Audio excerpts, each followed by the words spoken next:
attention. Good morning, everyone. So I'm Dr. Swaleha Mujawar, Assistant Professor at Department of Psychiatry. And whenever we are going to learn about General Management Plan in adult psychiatry, we will learn the management plan, but we are not just learning, we are repeating also. So that all of you understand it well, after I'll teach you how it is done, the JRs are going to repeat it. Okay. So randomly any JR will be asked to repeat, and this will be repeated 3 times.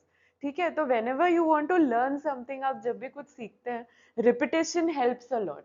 लेकिन general आपको learning के लिए बता रही हूँ, तो repetition will help you, ताकि ये एक बार आपके माइंड में बैठ ही जाएगा और निकल नहीं पाएगा. Will give some examples also, and in the end we'll take some question answer sessions, some doubts clearing sessions, and of course viva में तो helpful है ही, but when you start your own clinic तो इसमें future में भी ये definitely help होगा. So usually whenever we are talking about psychiatry, we follow some guidelines. दिख रहा है तुम लोगों को यार? इधर हो जाते हो. So what are the guidelines that we follow? एक there is a set of guidelines. ऐसा नहीं है कि psychiatry है तो कुछ भी हम treat कर रहे हैं. NICE guidelines is National Institute of Health and Care Excellence. So NICE guidelines UK से निकलती है, and UK से निकल के almost the whole world follows it. Europe में, इंडिया में भी नाइस गाइडलाइंस काफ़ी फॉलो होती है, बट अमेरिका को अपना खुद का करना होता है, तो they have their APA guidelines, American psychiatric association guidelines, and at the local level we have Indian Psychiatric Society guidelines. So whenever you want to learn about a treatment of any psychiatric patient, you're going to look at these guidelines. So guidelines से आपका management plan शुरू होता है. So this is one example. If you just Google it, NICE guidelines for schizophrenia, NICE guidelines for depression, तो आपको ऐसे guidelines आएगी. So this is an example of Indian Psychiatric Society guidelines for bipolar disorder. So these are very standardized guidelines. Her patient में use कर सकते हैं.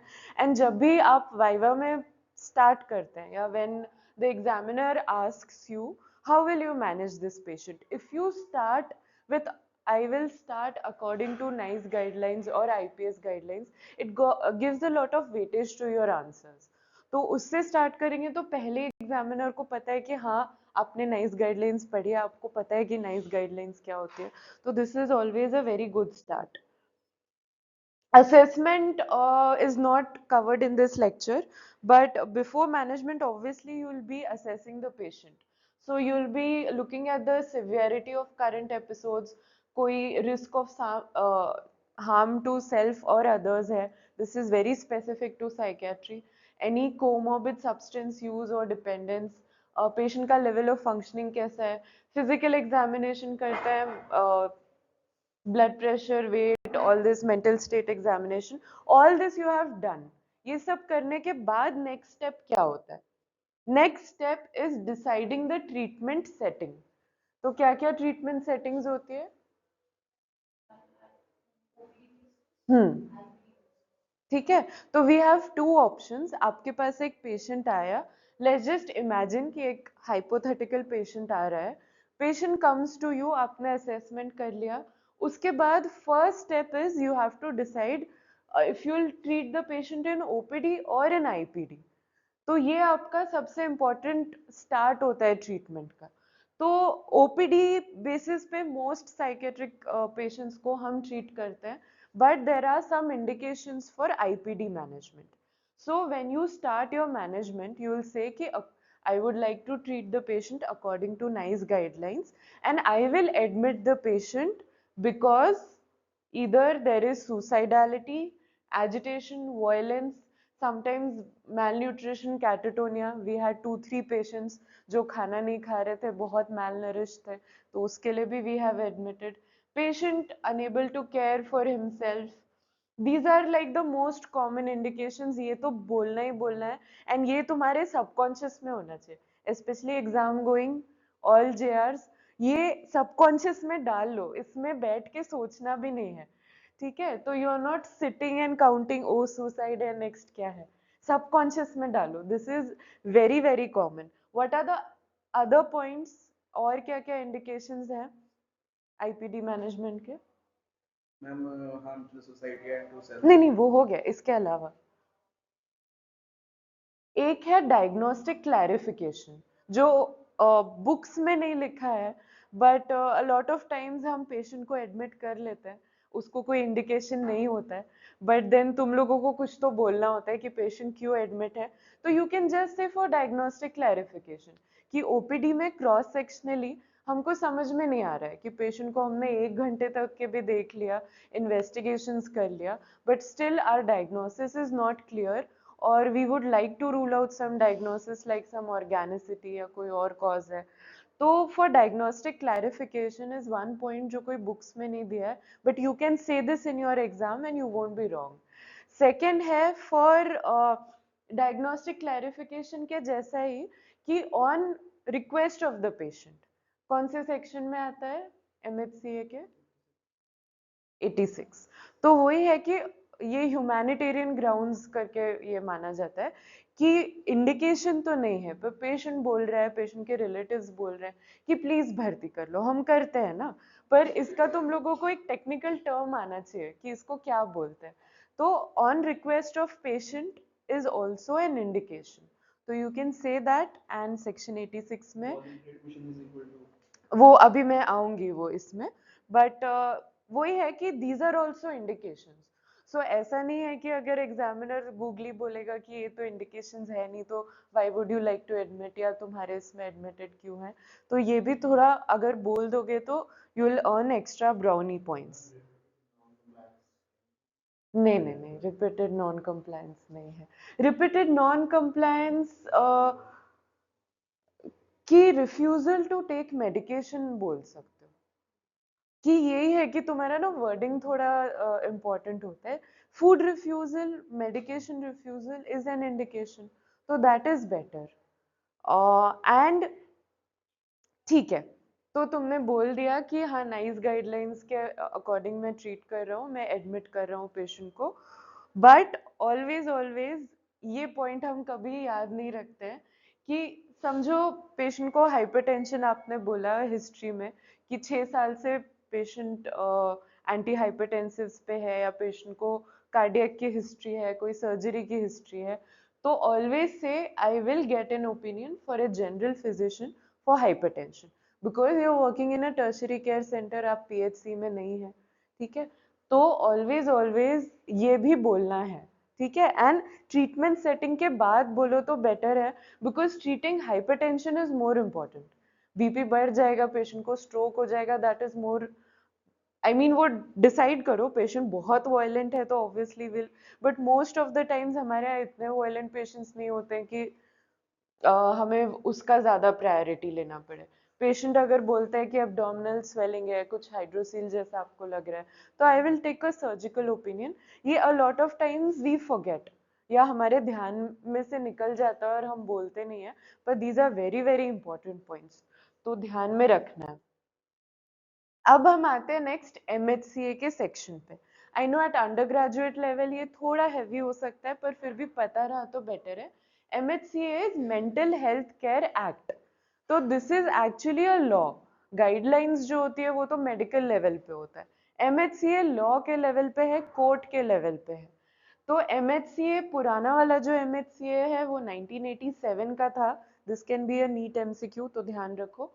और 1987 जो पुराना वाला एक्ट था उसमें था वॉलेंट्री एंड इनवॉलेंट्री एडमिशन, ठीक है, तो ये वर्डिंग्स बहुत जरूरी है, ये स्पेसिफिक वर्ड ही चाहिए होता है, ठीक है, तो you can't use any other words. Voluntary होता था अगर पेशेंट खुद बोल रहा है, involuntary is some special circumstances. ये सब आई थिंक तुम लोगों ने सुना नहीं होगा बिकॉज हमारे पास आते नहीं है।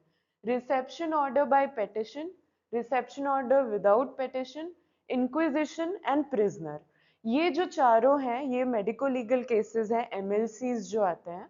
तो अ lot of times reception order by petition यानी वो कोर्ट में जाते हैं, कोर्ट में रिलेटिव्स बोलते हैं कि हम इनका केयर नहीं कर सकते, आप प्लीज करिए, तो कोर्ट से ऑर्डर आता है कि आपको पेशेंट को एडमिट करना है, एंड अगर कोर्ट से ऑर्डर आता है तो यू कैन नॉट से नो।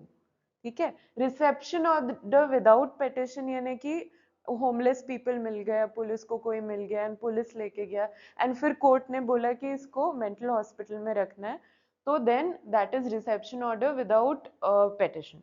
इंक्विजिशन ऑफ प्रिजनर जो है, ये लोग जेल में होते हैं जिन पे कोई ना कोई केस चल रहा है एंड फॉर सम और द अदर रीजन उन पे कुछ साइकेट्रिक हमें या तो उनका मेंटल असेसमेंट करना है, ट्रीटमेंट करना है, तो उसके लिए आता है। ठीक है, सो दीज आर द पुराना वाला।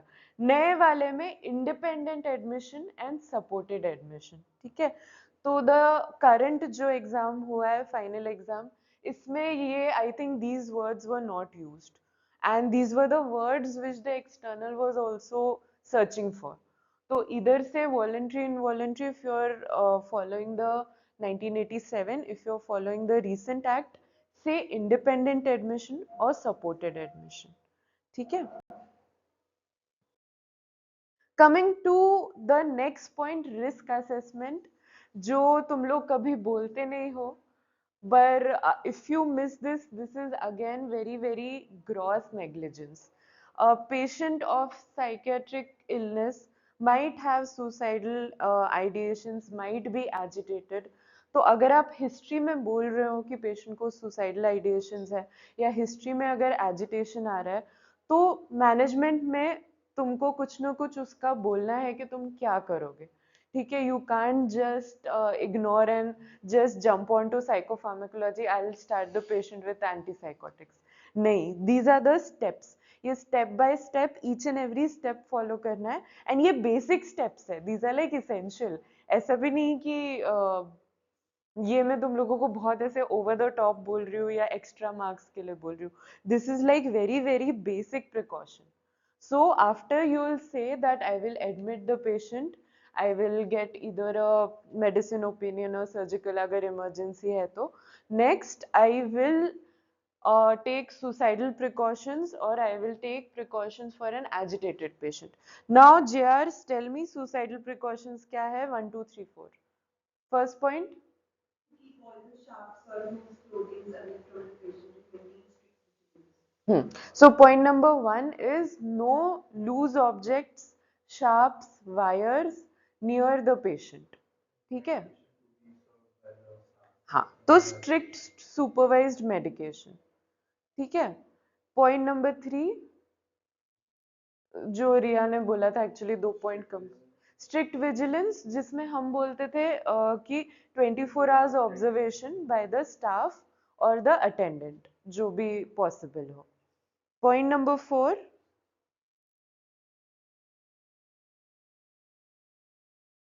Monitor vitals and inform SOS. ठीक है, यूजुअली सुसाइडल पेशेंट्स को या तो हम सिडेट करते हैं या रिस्ट्रेन करते हैं या एजिटेटेड पेशेंट्स के साथ भी वो होता है, तो ये होना चाहिए।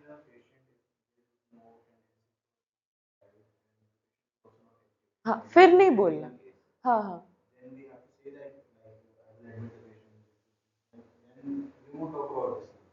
If the patient does not have, नहीं फिर यू वोंट टॉक।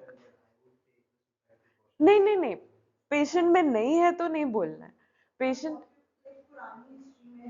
पुरानी हिस्ट्री में है तो है, फिर तो सुसाइड प्रिकॉशंस है, क्योंकि the number 1 risk factor for suicide is past history of suicide. तो तुम्हारे पूरे हिस्ट्री में कहीं भी सुसाइड वर्ड आया है तो सुसाइड प्रिकॉशंस लिखना ही लिखना है।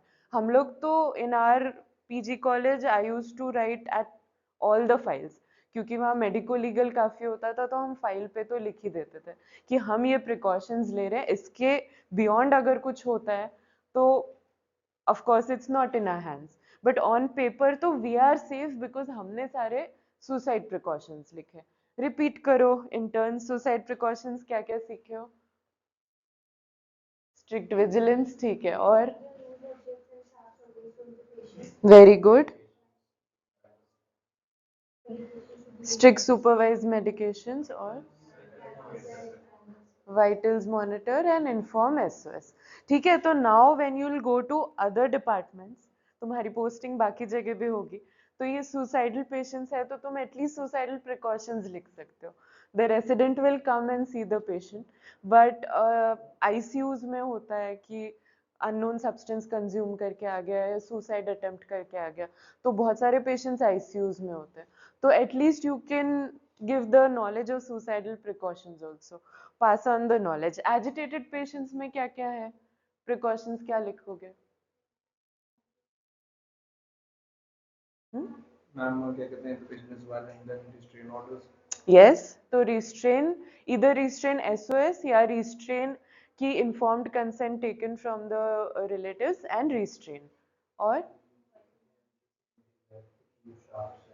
बिल्कुल कि वही सारे जो सुसाइडल है कि 24 आवर्स ऑब्जर्वेशन है एंड वाइटल्स मॉनिटर करना है ब्ला ब्ला ब्ला, तो ये सारे प्रिकॉशंस ऐसे हैं कि if you right on the file it will definitely save you a lot of medico legal hassles, कि हम तो इतने सारे प्रिकॉशंस हर पेशेंट के साथ ले ही रहे हैं।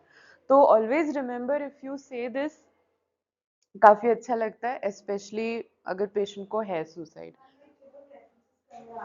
हाँ हाँ हाँ, लिखना है डेफिनेटली लिखना है, उस पे तो लिखना ही है, और सबसे पहले सुसाइड प्रिकॉशंस लिखना है। तुम एसिटेलोप्राम स्टार्ट कर रहे हो, कुछ भी कर रहे हो, बाद में आता है, पहले आता है सुसाइड प्रिकॉशंस, ठीक है? And specially they are not followed in other wards, like हमारे वार्ड में तो स्ट्रिक्ट सुपरवाइज मेडिकेशन होता ही है एंड हम शार्प्स अलाउ नहीं करते, but if you go for references तब तो पक्का ही पक्का लिखना है, ठीक है? तो अब फिर आते हैं इन्वेस्टिगेशंस पे, ठीक है? तो ये a lot of time shortcut होके सीधा इन्वेस्टिगेशंस बोले जाता है। तो कल केस प्रेजेंटेशन है ना, तो doctor Akash you have to remember ये सारे पॉइंट्स आने हैं, ठीक है?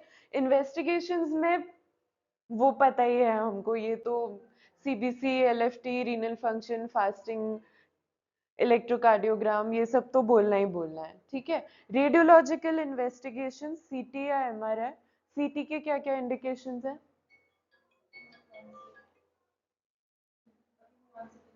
अक्यूट ऑनसेट, और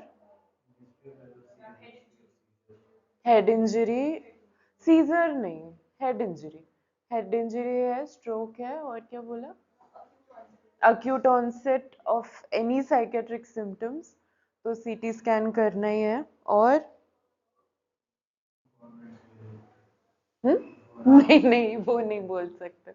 हाँ,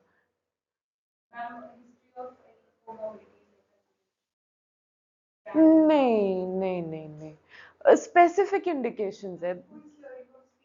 हाँ, वो कि न्यूरोलॉजिकल साइंस एंड सिम्टम्स हैं तो, अक्यूट ऑनसेट है तो, हेड इंजरी का हिस्ट्री है तो,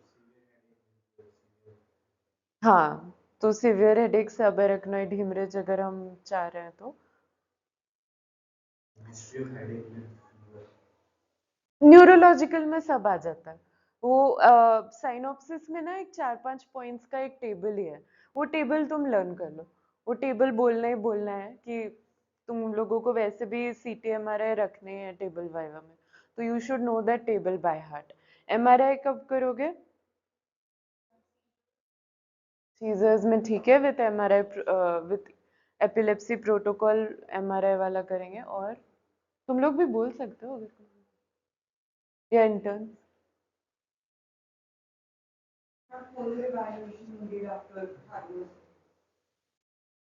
नहीं, वो हम करते हैं बट वो ऐसा होता नहीं है। नहीं नहीं, स्पेसिफिक इंडिकेशंस होते हैं एमआरआई के, ऐसे नहीं कि सीटी पे कुछ नहीं मिल रहा है इसलिए हम एमआरआई करा रहे हैं, दैट इज हमारा फेलियर है कि हम कुछ फाइंड नहीं कर पा रहे हैं एज क्लिनिशियंस। एमआरआई के भी स्पेसिफिक इंडिकेशंस है, अगर हेड इंजरी को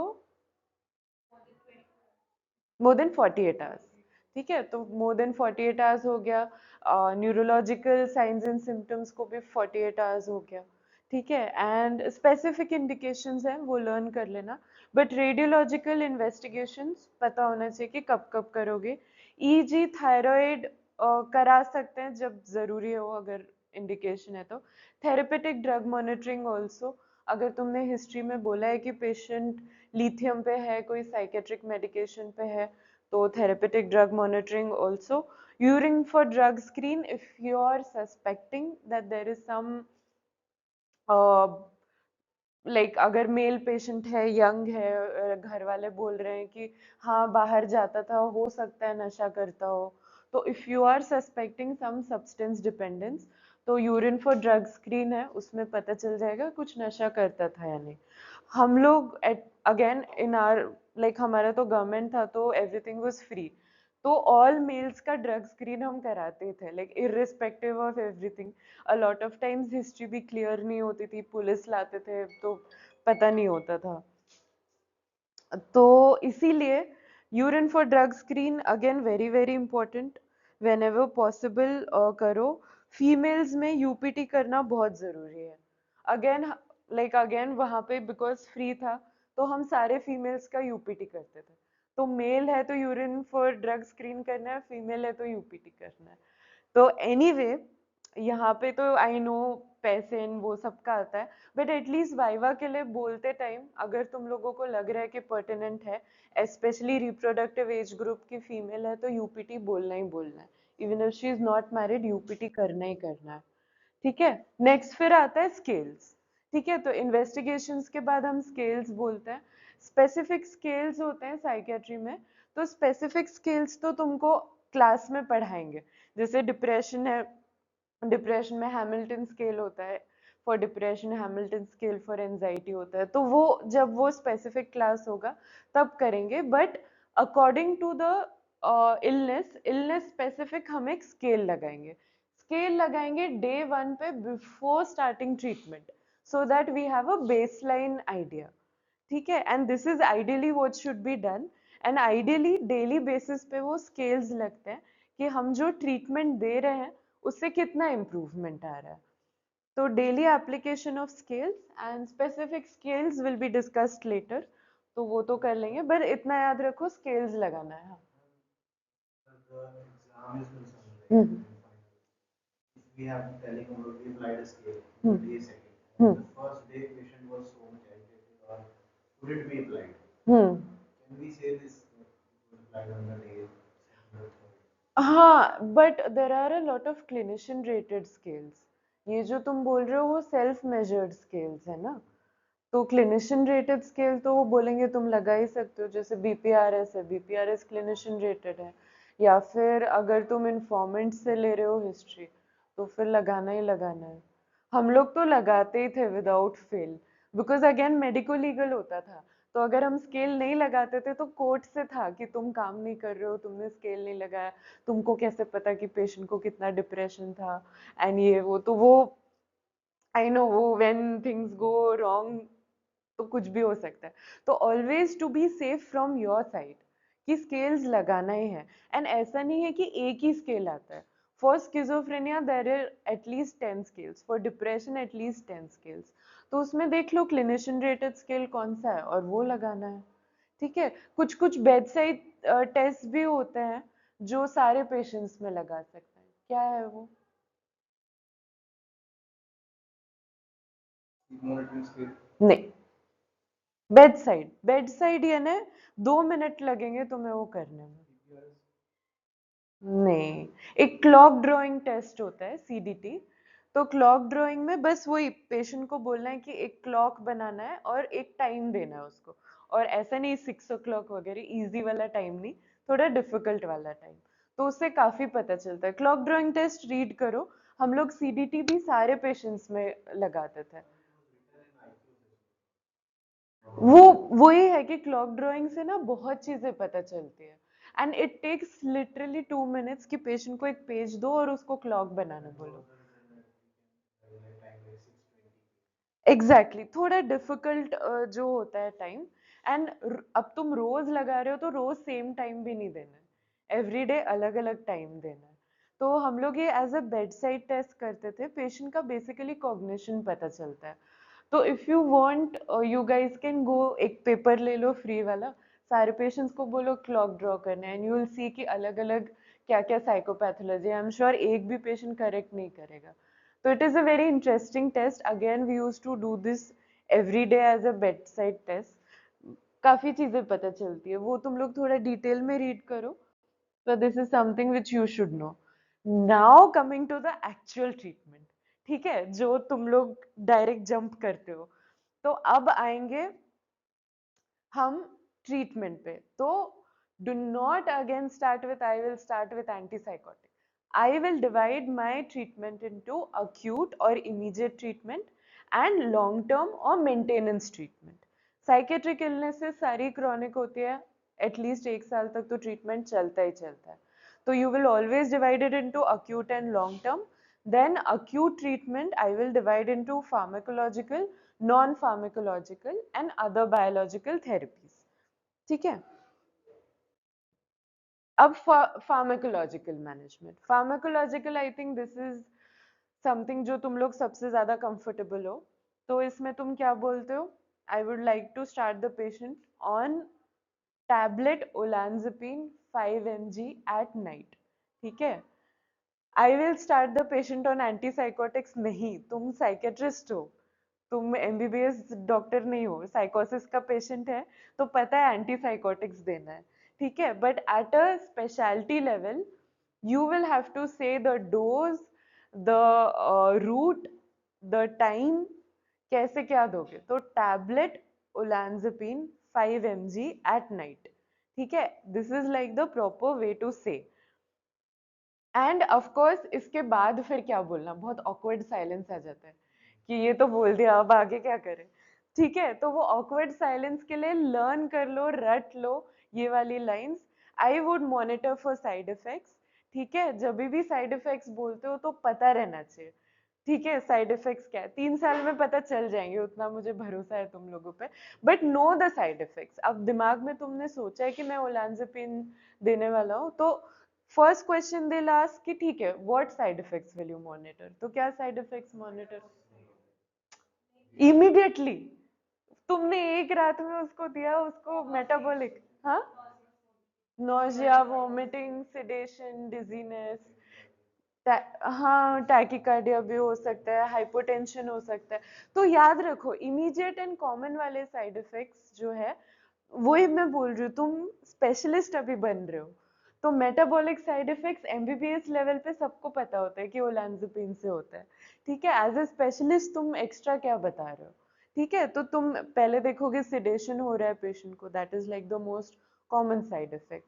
तो I would like to monitor for side effects and I would increase the dose according to tolerability and response to treatment. तुमको चाहिए तो ये भी रट लो, मिरर पे रख लो, रोज सुबह ब्रश करते हुए पढ़ो, बोलो, नहाते हुए, जो भी है, पर ये लर्न कर लो। क्योंकि when you are giving viva तो बहुत टेंशन होता है, स्ट्रेस होता है, दिमाग ब्लैंक हो जाता है, मेरा भी हो रहा था।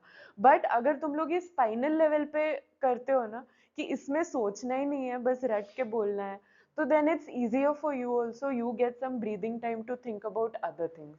ठीक है? ठीक है? तो एक बार फिर से रिपीट करो, स्टार्टिंग से क्या बोलोगे तुम?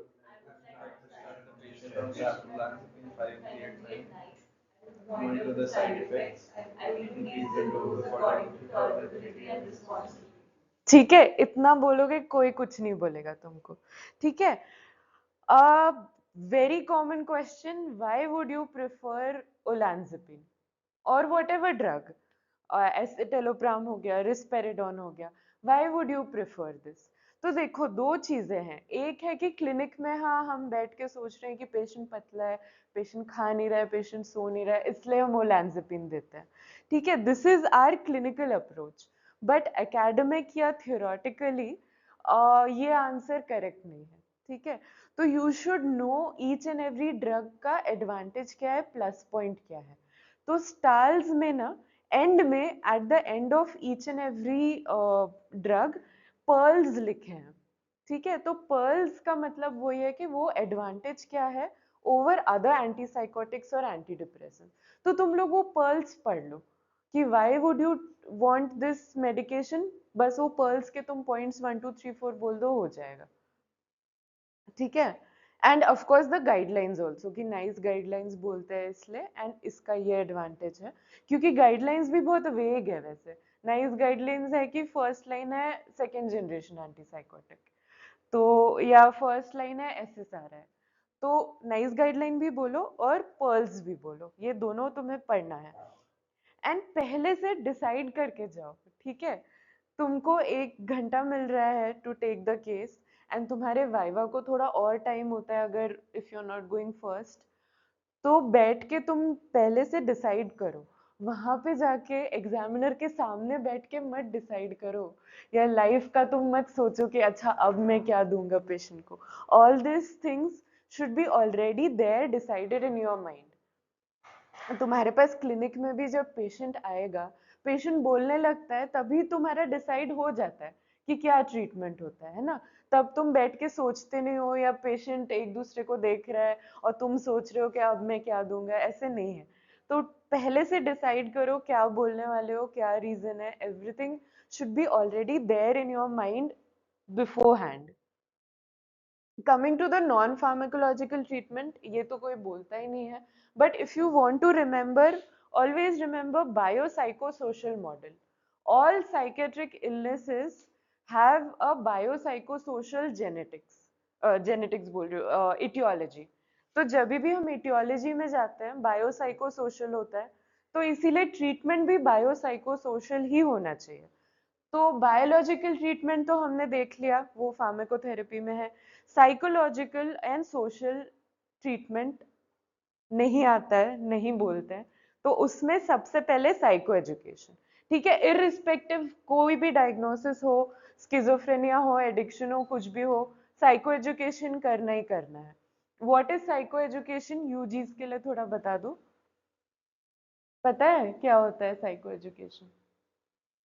बताओ। We educate the family members, caregivers, and the patients about the etiology of the disease, about the course of treatment, the course of disease, prognosis, and the importance of compliance. Very good. See, So the duration. Duration वो है next slide में, पर basically देखो, psychiatric illnesses के बारे में बहुत myths and misconceptions होते हैं। लोगों को पता ही नहीं होता है कि ये क्यों हो रहा है, कैसे हो रहा है, कितना देर ट्रीटमेंट चलना है, क्या करना है। तो ये बताना बहुत ज़रूरी है, communicating with the family members कि पेशेंट को ये क्यों हुआ, कैसे हुआ और कितने देर तक ट्रीटमेंट चलेगा। ये फर्स्ट स्टेप है। ये अगर आप नहीं बता रहे हो तो आगे ट्रीटमेंट देके कोई फायदा नहीं। तो ये बताना बहुत ज़रूरी है। लाइक डॉक्टर सुरभि सेड कि पहले we assess the knowledge of the patient and caregivers कि आपको इसके बारे में क्या पता है, हमें बताइए। तो दिल से कि हाँ ये ब्लैक मैजिक की वजह से हो रहा है, और ये ट्रीटमेंट लेते हैं तो जिंदगी भर लेना पड़ता है, आदत पड़ जाती है। तो फर्स्ट लिसन कि उनका क्या नॉलेज है, उनका क्या अंडरस्टैंडिंग है अबाउट साइकेट्रिक इलनेसेस। देन तुम अपना नॉलेज इम्पार्ट करो। Knowledge starts with introduction of diagnosis कि आपके पेशेंट को स्किज़ोफ्रेनिया है, डिस्कसिंग द सिम्टम्स कि इसमें क्या क्या सिम्टम्स होते हैं, etiology जितना पता है, a lot of etiology is under research, पर जितना जो पता है बायोसाइकोसोशल मॉडल से अगर करो तो बेटर है। Providing information about the treatment options, जो ट्रीटमेंट ऑप्शंस है उनकी efficacy, side effects, duration of use, specially in the western countries ये तो डॉक्टर्स को करना ही करना होता है। ठीक है, इंडिया में तो हाँ हम लिख देते हैं कि ये ड्रग खाओ और तुमको लेना ही पड़ेगा, but a lot of times specially America में, वेस्टर्न इसमें तो हम उनको ऑप्शंस देते हैं, आपके पास ये ऑप्शंस हैं, आप क्या करना चाहोगे। तो अ लॉट ऑफ गाइडलाइंस जो इंडियन नहीं होती है, उनमें तो यही होता है कि पेशेंट के साथ डिस्कस करो कि क्या ऑप्शंस दे सकते हैं और क्या है। तो again this is that, discussing the importance of medication and treatment compliance. Like I said, most patients को at least 1 साल तक तो treatment लेना ही लेना है, तो regular follow up पे आना है, compliance करना है, ये patient को सिखाना बहुत ज़रूरी है। So whenever you are talking about psychoeducation और the examiner asks you कि psychoeducation में what will you tell, ये सारे points बताने हैं। ठीक है, देन वो भी बताना है कि थोड़ा लॉन्ग हो सकता है कि ज्यादा देर तक दवा खानी पड़े, इसका आउटकम क्या क्या होता है, लॉन्ग टर्म कोर्स रहता है, how to detect the early signs of relapse, improving insight into the illness कि पेशेंट को बार बार समझाओ कि कैसे क्या होता है, handling expressed emotions, improving communication अगर एक्सप्रेस्ड इमोशंस हैं, पॉजिटिव अडेप्टिंग स्किल्स, पेशेंट नहीं अडेप्ट कर पाता है तो गलत चीज़ों में चले जाता है, स्पेशली सब्सटेंस वगैरह में, तो enhancing adaptive coping, lifestyle and dietary modifications.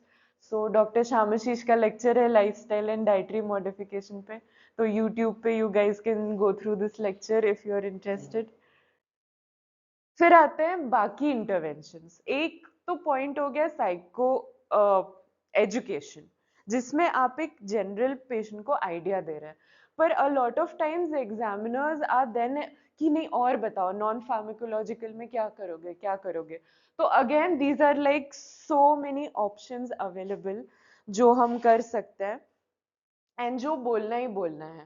तो वी स्टार्ट विथ साइकोथेरेपी। तो साइकोथेरेपी तो बोलना ही है, पर साइकोथेरेपी में भी क्या, because again at specialist level आपको पता होना चाहिए। तो family therapy if the family dynamics are not good, cognitive behaviour therapy, almost all illnesses के लिए सीबीटी आ गया है, even for delusions and hallucination CBT है, but if you have read it तभी बोलो। Group therapy, social therapy, personal और individual therapy. सो psychotherapy में ये आता है सोशल ट्रीटमेंट्स जो होते हैं, कम्युनिटी ट्रीटमेंट्स। तो उसमें अगर कोई क्राइसिस सेंटर्स हैं, कोई सेल्फ हेल्प ग्रुप है, क्राइसिस हेल्पलाइंस हैं, तो वो सब के बारे में पेशेंट को बताना है एंड बोलना है कि in case some emergency is there you can do this. Problem solving techniques भी सिखा सकते हैं पेशेंट को, like social skills training, vocational rehabilitation, supportive employment, assertive community treatment. ये पेशेंट टू पेशेंट डिफर होता है, पर ये काफी जनरल है। ये अगर just if you learn these words, ये वाले वर्ड्स भी अगर बोल दो, अगर कुछ नहीं आ रहा है दिमाग में, तो these are something which you can say in each and every illness, each and every diagnosis. Now coming to electroconvulsive therapy. तो हमारा फार्माकोलॉजिकल ट्रीटमेंट हो गया, नॉन फार्माकोलॉजिकल ट्रीटमेंट हो गया। Now a lot of times the examiner will ask कि will you give electroconvulsive therapy or would you like what are the other options। so ECT पे class हो चुका है, doctor आकाश ने लिया है, तो ECT के अच्छा नहीं, but these people are not there, interns were there। ECT के indications क्या क्या है बताओ। acute mania, okay, very good।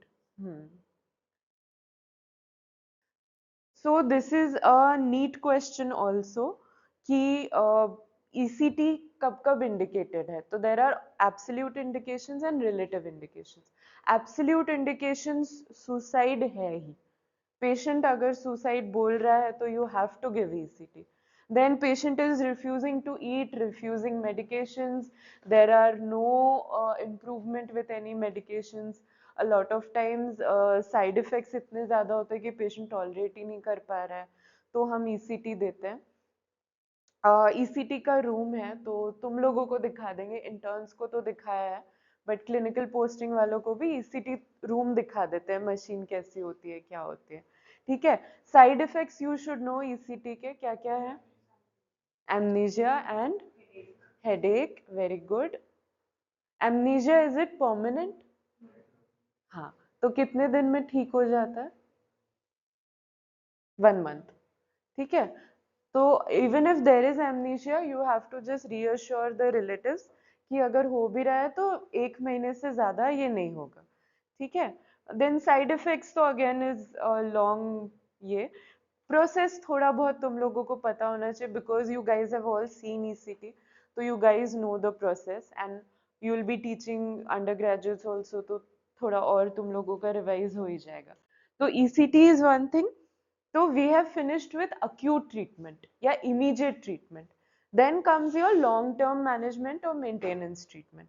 तो long term management में भी मेन है कि ओपीडी के फॉलो अप में आप क्या करोगे, कि एक बार पेशेंट डिस्चार्ज चले जाता है या आपके अंडर नहीं है पेशेंट, तो when will you call them for follow up, OPD में कितना फ्रीक्वेंटली बुलाओगे, क्या मेडिकेशंस दोगे, क्या क्या करोगे। तो again the treatment will be divided into pharmacological and non pharmacological. This is again very specific to the illness कि कितने देर तक दोगे, specific to the patients also.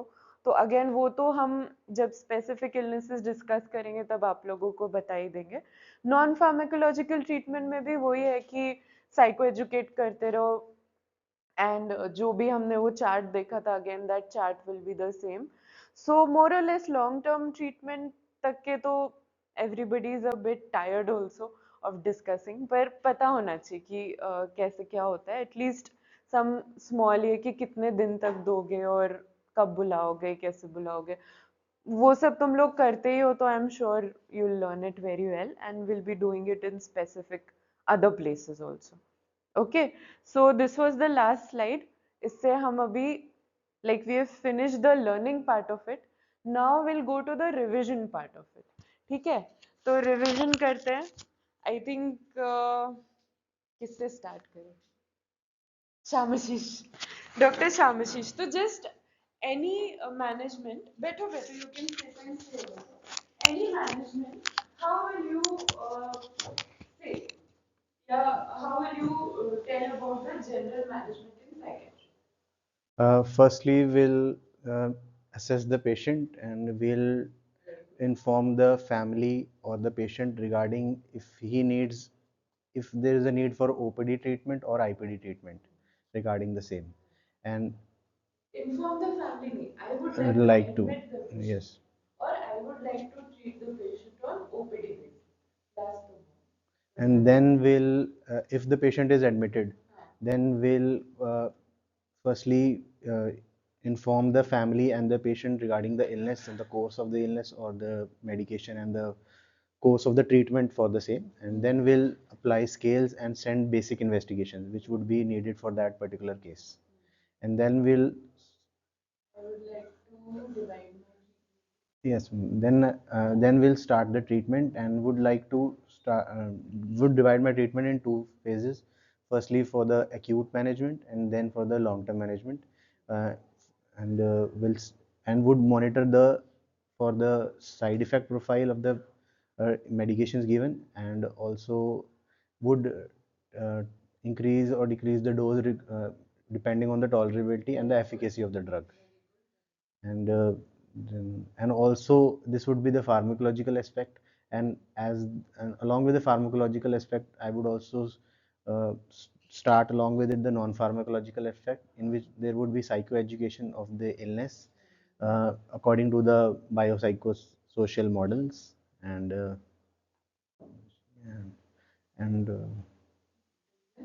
long term regarding the therapy.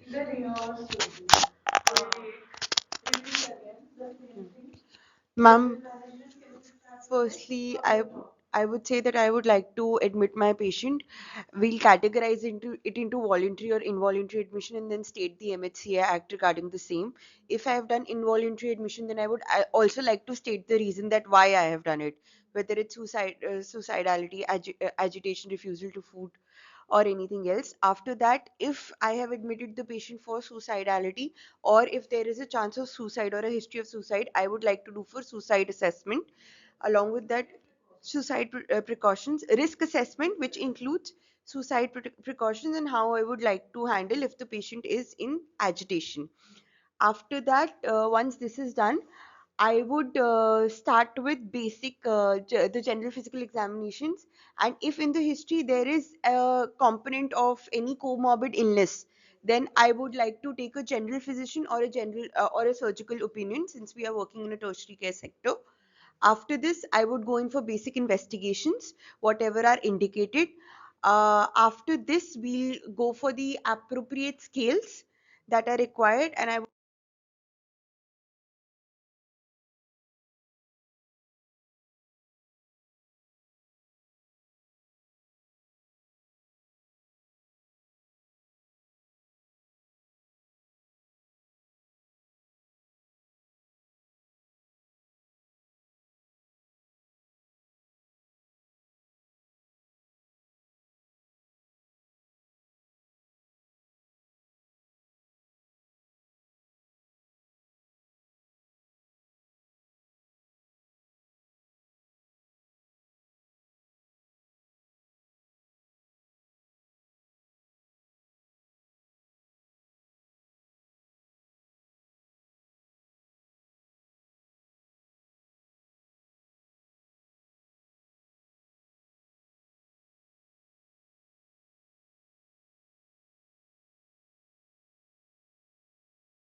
Uh, I would like to admit the patient depending upon the condition of the patient. Then after admission, we'll go first with the baseline investigations of the patient.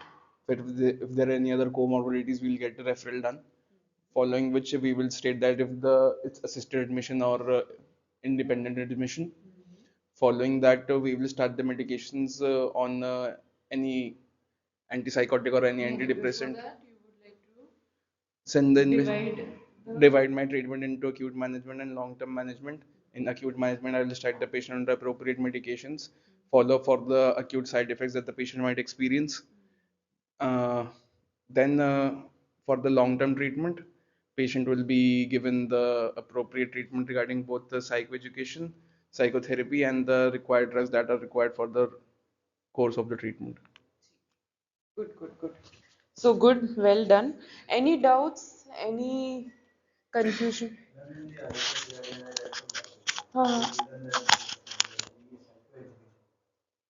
Have to be done multiple times. Written that Yes. to inform every week. Yeah, yes. Every week, or if the patient is admitted, so psychoeducation can be done every day also. And I know like doctors